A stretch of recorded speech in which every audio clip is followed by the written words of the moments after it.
So I say thank you for the music, for giving it to me. Greetings from Castle Goring, from Mickey, Aurora, and from me.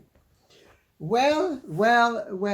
First of all, I need to thank absolutely everybody who has given to my appeal for the celebration of Thomas Markle's 80th birthday, and for us to show him that good people appreciate other good people.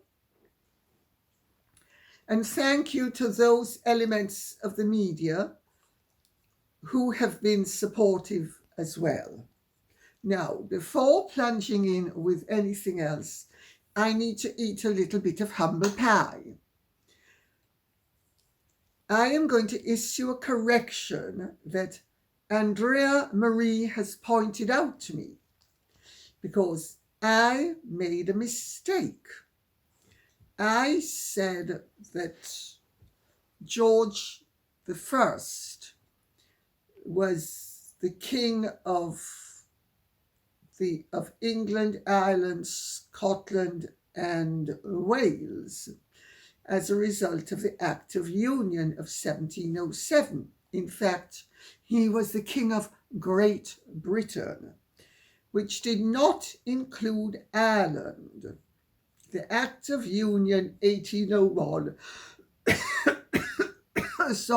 the United Kingdom included Ireland. So, I was wrong. She said George I, 1714 to 1727, was king of Great Britain and Ireland. Please correct me if I am wrong. Greetings from Austria. You are right, Andrea Marie. I was wrong. Thank you so much. Humble pie actually doesn't taste bad at times. I think it's a very good thing to eat when one is in the wrong. And without further ado, I am now going to plunge in with what Sharon P.K. has to say. Congratulations, Lady C, on exceeding your target for the Thomas Markle Birthday Fund. It was my pleasure to donate in a small way. Let's show that woman that she may treat her family as disposable assets when no longer needed. But we all care enough to show our support for him and the absolutely appalling way both she and her husband have treated this poor man. I'm going to read out one or two other comments and then plunge in with the rest of the stuff. But I am going to say that Thomas Markle has said to me that amongst the absolute horror, these are my words, not his, but this was his sentiment, of how he has been really surprised to discover that the daughter he thought he loved him for 36 years turned out to be what she has turned out to be. That the one comfort has been, and a great comfort, has been the response from people who don't know him, but know the difference between right and wrong. So I think it's very important that everybody realizes that this is, each offering, each gift is giving somebody who deserves the kindness that he should be getting. It's just that he's not getting it from his daughter. And I will now read out a few comments and then plunge in with the rest of the nitty-gritty stuff for today. Ingrid Neller says, I absolutely love that Lady C has started the GoFundMe. Simply wonderful. Have donated very happily, and my heart has been lifted by seeing how many people have already donated. and I'm going to edit many of these comments, okay? I'm going to cut out anything nice that's been said about me, for starters, and any redundancies and repetitions I'm going to cut out as well. So, Thomas Markle Sr., who has been put through 10 kinds of hell because of Meghan, he deserves every single penny.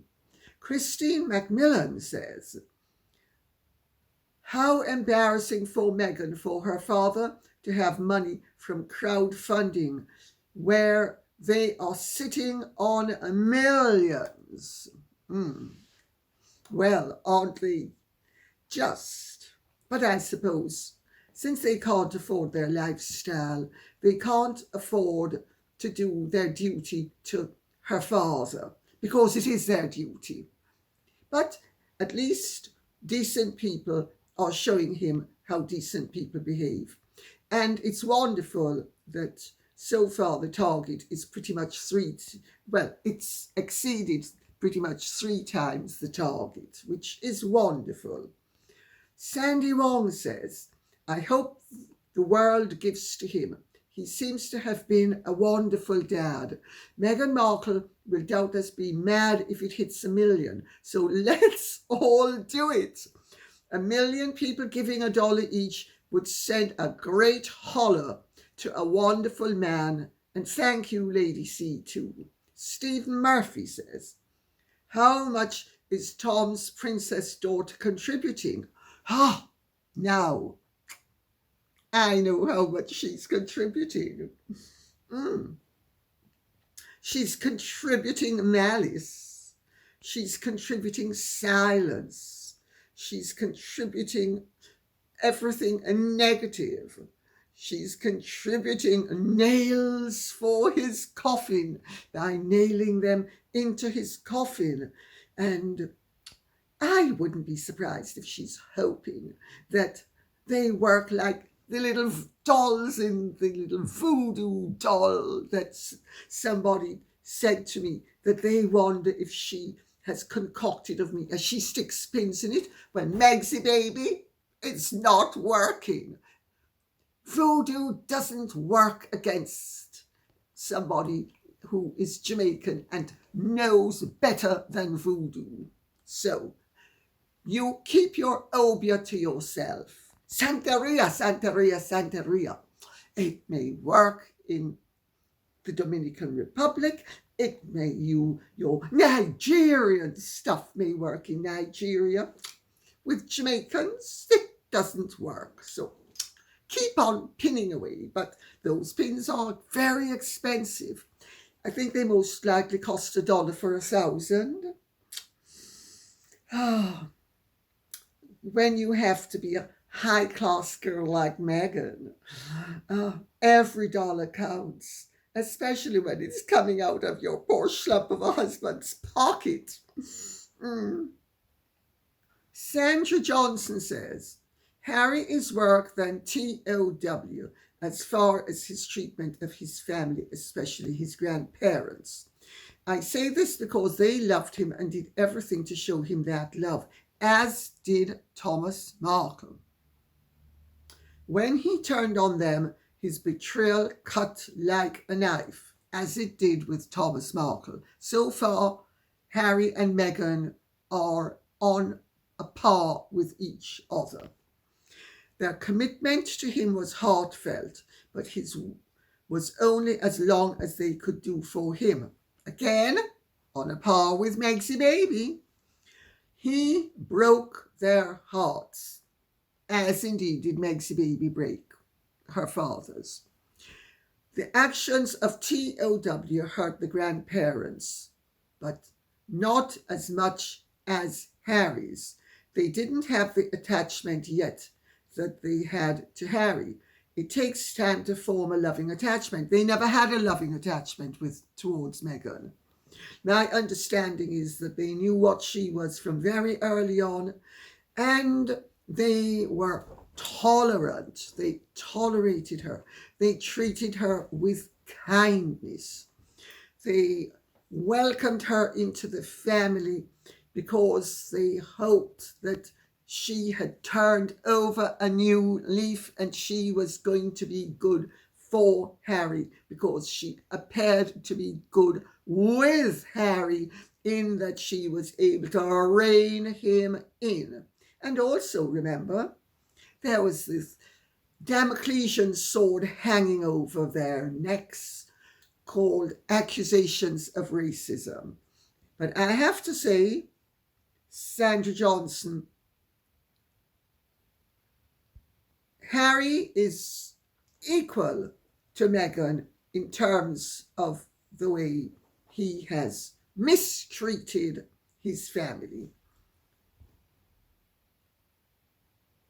At least, in fairness to Meghan,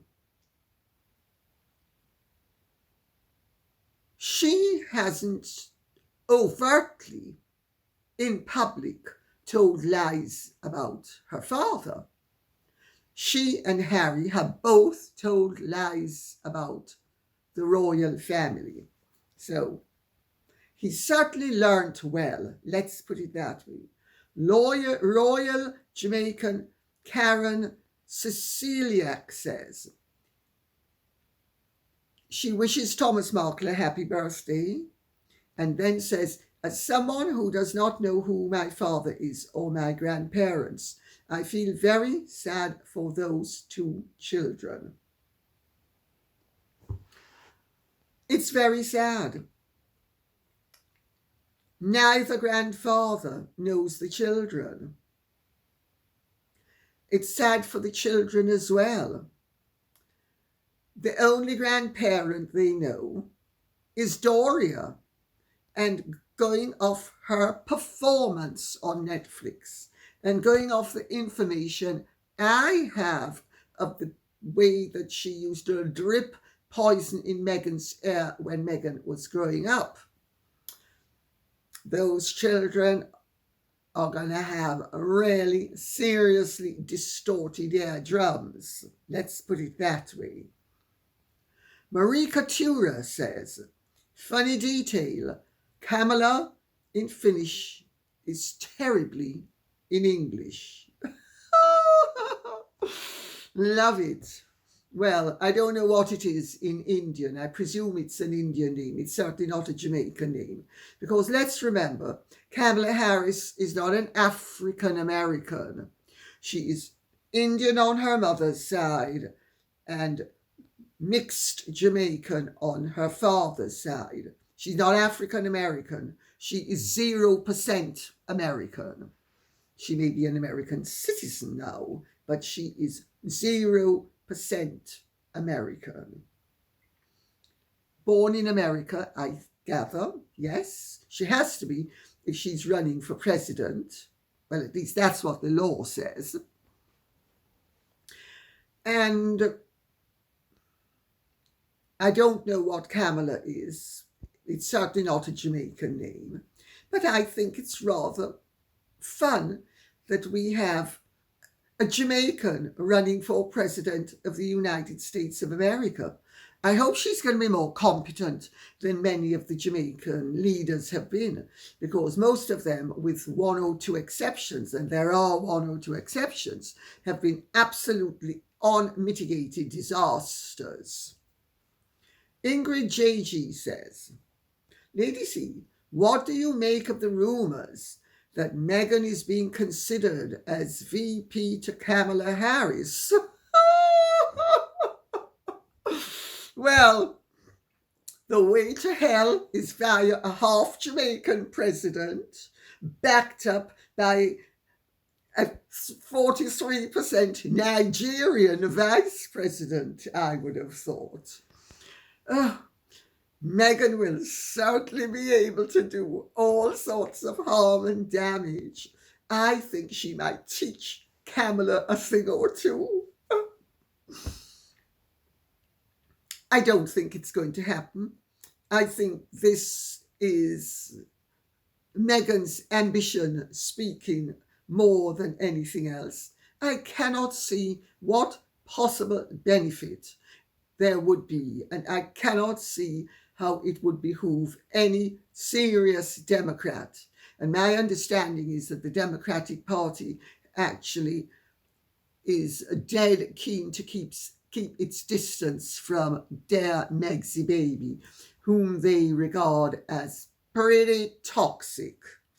Of course, they'll use her if it is convenient, and she's certainly going to infiltrate herself the way she does into every scenario, that as long as she can get any approbation or any reward, she's right there. Push, push, push, push.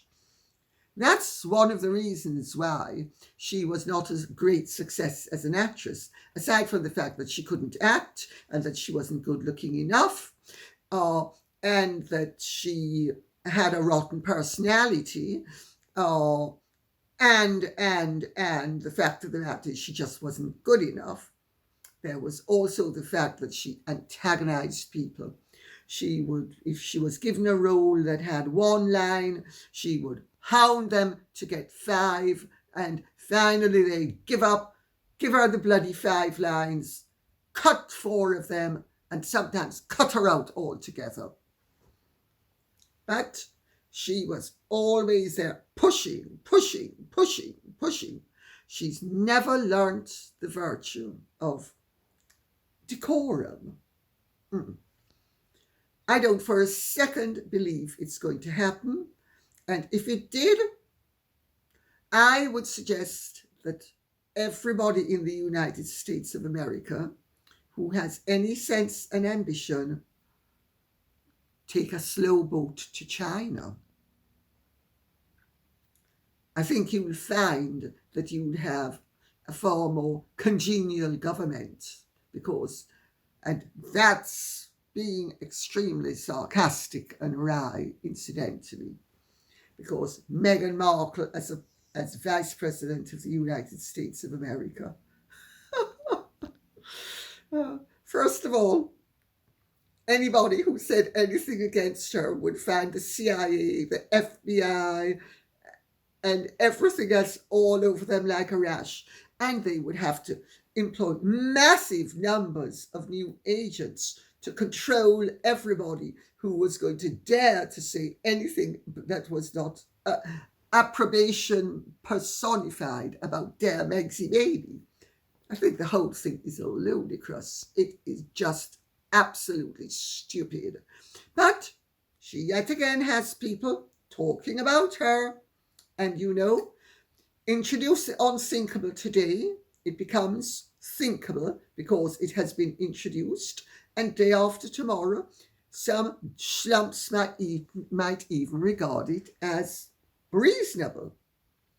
That's an old technique practiced by all sorts of dictators, reprobates, and psychopaths, as well as very clever people throughout the millennia. Muriel Griffith says, Mimi is pathetic, a middle-aged woman trying to upstage George, a child. And unbelievable, Jeff says, and I'm going to read these two and take it as one. Meghan trying to upstage Prince George's birthday was pretty despicable. It's about time people stop asking how low they can go, because they are treating it as a challenge. I had to read that one out. I thought it was just wonderful. Well, every time they dig, the barrel has a new bottom. Well, of course, it was inevitable that Megsy baby was going to find a way of infiltrating herself. And indeed, Harry has learned his lessons well, because he was right there with her, figuratively, though not literally, while Meghan was pretending to be Diana in a virtually identical outfit to my mom-in-law. My mom-in-law, Archie, Lilibet, you've got to remember, Grandma Diana was the icon of all time until your mother came along and your mother knocked her off her perch, because I'm the icon of all time.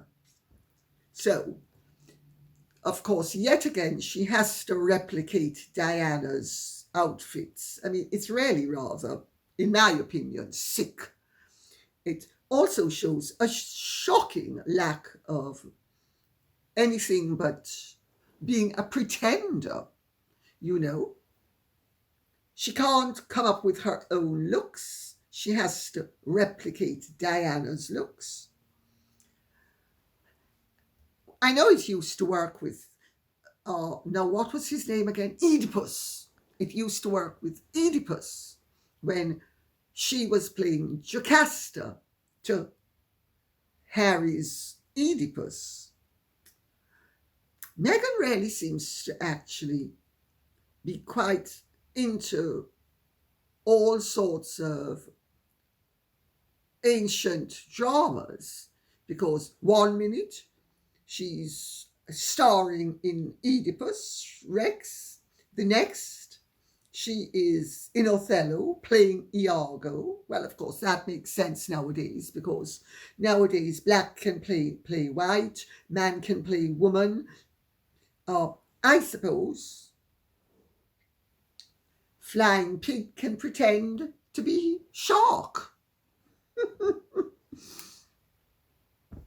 Anyway, she shows up for lunch, and of course, the Paps are there to greet her with some actress whose name I'm not even going to condescend to repeat.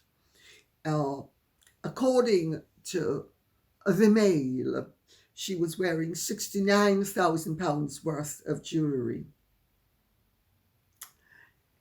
It's so vulgar not to wear £69,000 of jewellery, but to wear jewellery that is so readily identifiable. It's so tacky. Meghan, whatever happened to discretion? Wear £800,000 worth of jewellery, even during the day. But make sure people can't actually put a price tag to it. It's vulgar for people to be able to put a price tag to your jewellery. It's vulgar. It's simply not done. Ladies don't do it. Let's put it that way. So she pitches up, and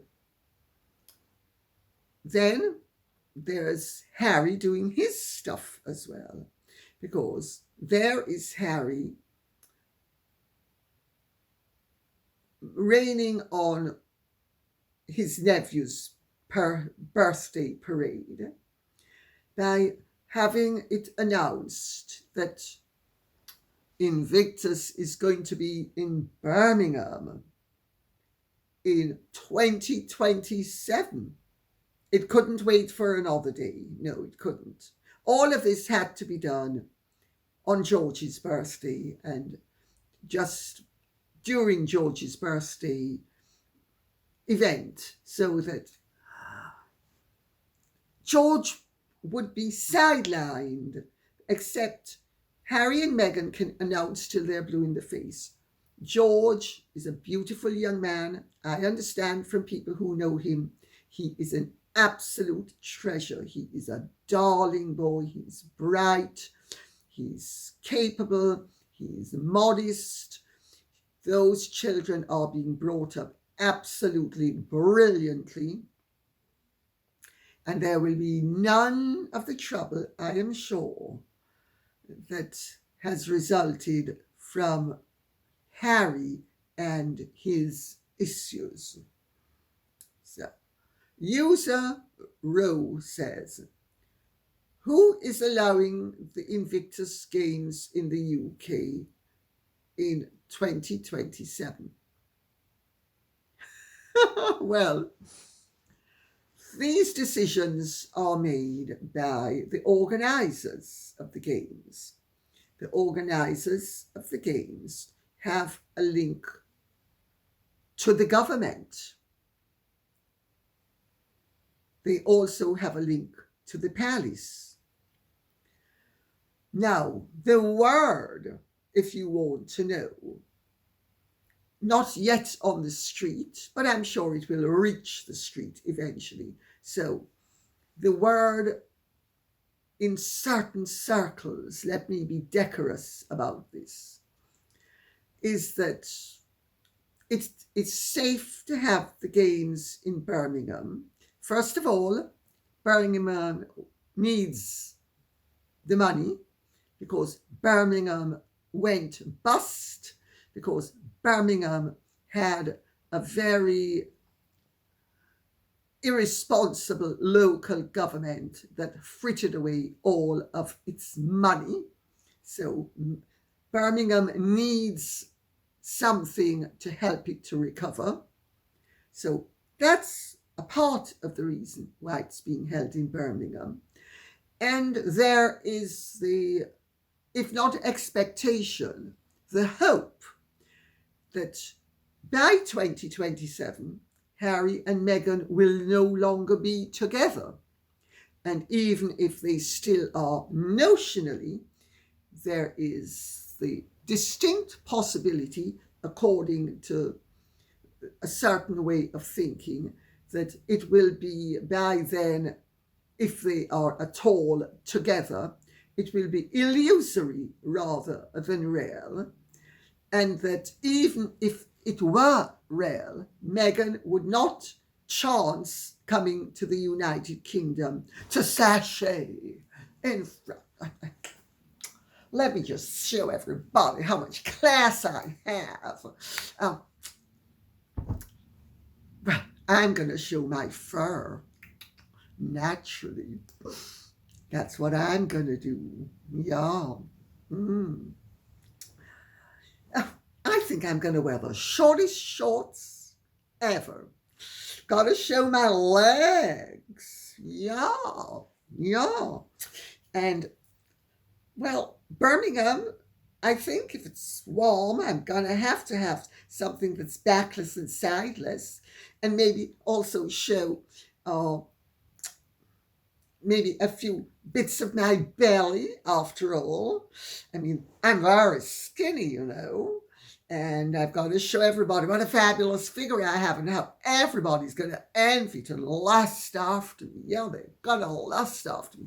I've got to flaunt my body in front of everybody the way I did in Dusseldorf and the way I did in Nigeria, and maybe by then I'd have discovered I'm 120% from Birmingham. Well, evidently, there is the almost expectation that even if Harry is, and I said even if Harry is still associated with Invictus, because remember, a week is a long time in politics, and 3 years is an eternity when dealing with charity / royal situations and all of the possibilities. I'm being very careful how I couch all of this. But if Harry is still associated with Invictus, there is pretty much no real chance of Megsy baby flaunting that body and showing everybody how much class she has and being in front of all of those veterans. I mean, I'm not only able-bodied, I'm ably with my body. And I'm going to let everybody know that I can get into poses and positions that no one else can. I studied yoga with an expert. My mom's a yoga teacher, and she certainly knows all about every position that a girl needs to bend herself into. So I don't think we're going to be treated to any of that in Birmingham well, I shouldn't say I don't think. let me rephrase that. The people involved don't think that there's much of a risk of Meghan hijacking Birmingham 2027. Let's see how right they are, because I do not have a great deal of confidence in the way certain aspects of the Harry and Meghan situation have been and are being handled. Let me put it that way. And that this is no surprise to one or two people whose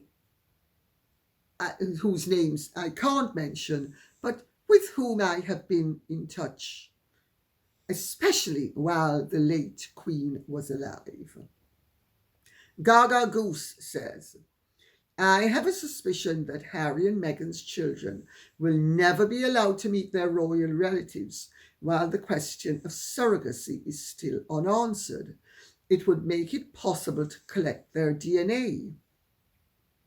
Well, Meghan and Harry have themselves to blame for the speculation that has arisen as a result of their conduct and the mucking around that they have done, she especially, in this regard. And certainly your hypothesis is founded not in irrationality, but in a reason if one considers carefully the dynamics and the possibilities concerned. I will one thing clear, however, that it is possible for a baby to be born of a surrogate and have the DNA of the married couple, and that would make the baby legitimate in the United States, but would make the baby illegitimate in the United Kingdom, and would therefore deprive the baby of any rights it would have as a legitimate child, because those rights would be rendered obsolete. So let's remember that Thomas Markle Sr. did say some time ago that Meghan went to California and picked up her eggs in 2016, I think it was. Or was it 2018 or 19? Sorry, time is my enemy. Anyway, whenever he said it, he said that it can't have been 2016 because she wasn't married then. It had to have been 2019 that she went to California and picked up her eggs. And he knew, because he knew from her that she had had her eggs harvested many years before. So I just make that point for what it's worth. Ocean Wanderer says, perhaps Mr. Markle should have chosen his last partner with more thought. Look at the result. Well, she wasn't only his partner, which is a word I absolutely loathe, I've got to tell you. Partners, insofar as I am concerned, are things that you have in business. You can also have a dancing partner, but you certainly should not have a romantic partner, in my opinion. You should have a husband, a wife, a boyfriend, a girlfriend, a boyfriend, a boyfriend, a girlfriend, but not a partner. And Doria was married to Thomas Markle. And the Markle family believe, and I'm not going to say anything more than as a collective for legal reasons, that Doria married Thomas Markle for worldly advantage. She married him because he was very comfortably off. He was earning about $200,000 per annum. She had no money. And according to the Jamaican way of thought, man, she want to improve her colour. That's why she married him. Well, she certainly did, because Meghan is whiter than Samantha. So she did, as the Jamaicans would put it, improve her colour. Or as Chris Rock put it, she won the light-skinned lottery. And that is a phenomenon that is not reserved to Jamaicans of colour or Americans of colour. It's reserved not even to other races. It extends to all races, except Northern Europeans, but in other races and all other nationalities, Southern, Caucasians, etc., they also, to an extent, are aware of gradations, let's put it that way. That's just a sociological phenomenon. But she certainly chose him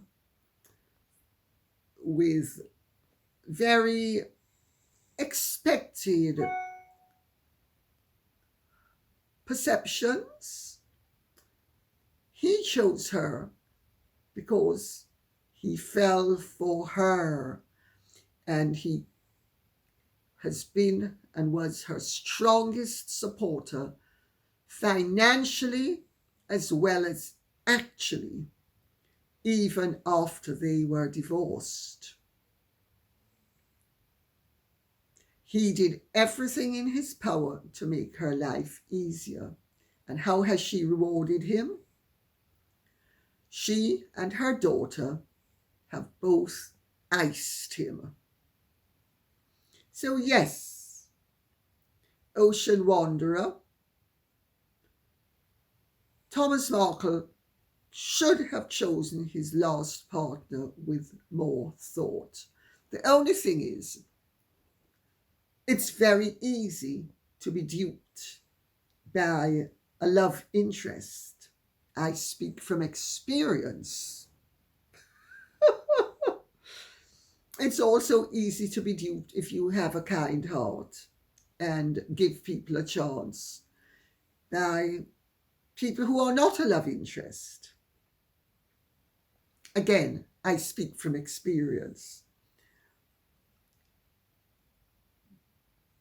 I don't think Thomas Markle has anything to beat himself up about except having been too kind. Mad Tay says, Lady C, do you think Meghan has encouraged Harry to throw himself under the proverbial bus all by himself, not forgetting the book, the interview with Oprah, and accepting the Pat Tillman Award? Well, she's been very clever because she got somebody who was very securely a member of a royal family, very popular, very superficially well behaved, certainly in terms of the public. And she has encouraged Harry to indulge himself So, yes, she has encouraged him to throw himself under the proverbial bus. But has she allowed him to do it all by himself? Well, she certainly knows how to be right by his side, grabbing attention when there's approbation to be gained publicly. But when there are going to be brickbats, she's never around. I think you have observed something. And I'm going to end with Doria, who says, "Happy birthday, Thomas. Well done, Lady C. A lovely idea. I wanted to leave a comment on my donation, but couldn't. I wanted to say that the UK spent enough money on Meghan while she was here. Holidays, clothes and wedding, etc. So I'm more than happy to give to her father a little help. Show him some of that love that she threw in our faces." Point well made and taken. "In my opinion, Meghan will not divorce him yet, because when he's 40, he inherits all the money left in trust by the Queen Mother, his mother.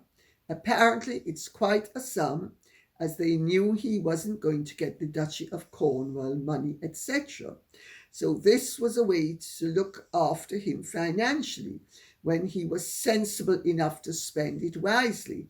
They just didn't count on him meeting Meghan." Well, it's Edward VIII in reverse, because King George V left no money to his eldest son, who became King Edward VIII, because he knew that being king, he was going to have access to the Duchy of Lancaster. So he left all his money to his other children. He had sons, the Duke of Kent, the Duke of Gloucester. He had Princess Mary, Lady Howard. I think I'm missing someone. Yes, the Duke of York. How could I miss him? He had 3 sons and a daughter to whom he left a great deal of money, relatively speaking, but not a sou to his eldest son. And this is why the Duke of Windsor needed to scramble for money and come to an arrangement with the royal family, primarily with his brother King George VI, with regard to money. So the situation is totally flipped now, and Harry will have access to a considerable sum of money. But it's not enough to keep Meghan in the style to which she is hoping she will one day be able to become accustomed. It's chicken feed. It's a few £1,000,000. It's not even £50 million. And the way they live, they need £400 to £500 million capital to have the income they require, and they don't have it. And all their acts of treachery, as many people would regard them, have earned them some money but destroyed their reputations, and with it their earning ability. And on that note, I'm going to say to those of you who haven't, if you don't want to, please don't. But if you could even spare, I don't think actually, I just realized it. I think you can't give $1. I think you have to give £5 minimum. I'm sorry about that. So if I'd remembered that, I wouldn't have read out the earlier comment about everybody giving $1. It has to be £5.